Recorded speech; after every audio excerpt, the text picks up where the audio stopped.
پگڑی باندھنی کیسے ہے؟ جو مرضی ہے ہری باندھو، پیلی باندھو، نیلی باندھو، کالی باندھو، سفید، کوئی مرضی ہے باندھو۔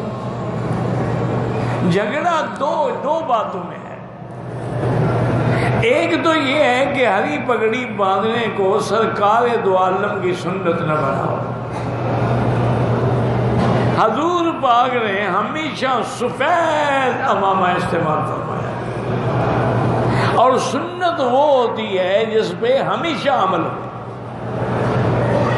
اب کالی پگڑی حضور نے فتح مکہ کے موقع پر باندھی ہے، ٹھیک ہے، کالی پگڑی جائز ہے لیکن سنت نہیں ہے۔ ایک دفعہ آپ نے باندھی ہے تو جائز تو ہو گئی، لیکن سنت وہ ہے جس پہ ہمیشہ کا عمل ہو، اور وہ ہے سفید۔ اور ساتھ یہ بھی فرمایا کہ مردوں کے لیے سفید، عورتوں کے لیے رنگدار کپڑا جو ہے وہ اللہ کو زیادہ پسند ہے۔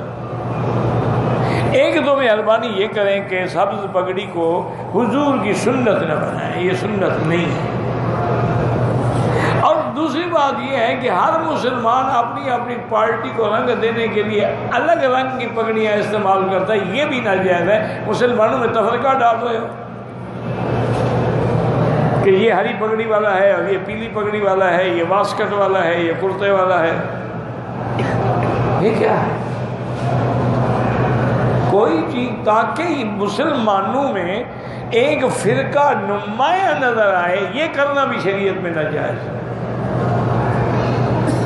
بالکل آج کل تو رواج بن گیا ہے نا جی کہ ہر علاقے کے پیر نے اپنے طریقے سے ٹوپیاں بنائی ہیں، اپنے طریقے سے کرتے بنائے ہیں، اپنے طریقے سے گلے میں ڈالنے کے لیے انہوں نے دوپٹے بنائے ہیں۔ یہ سب چیزیں شریعت اسلام کے خلاف۔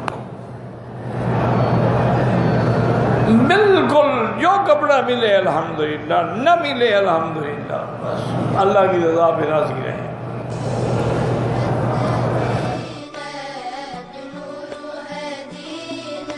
من مكة حبيبي نور سطع المدينة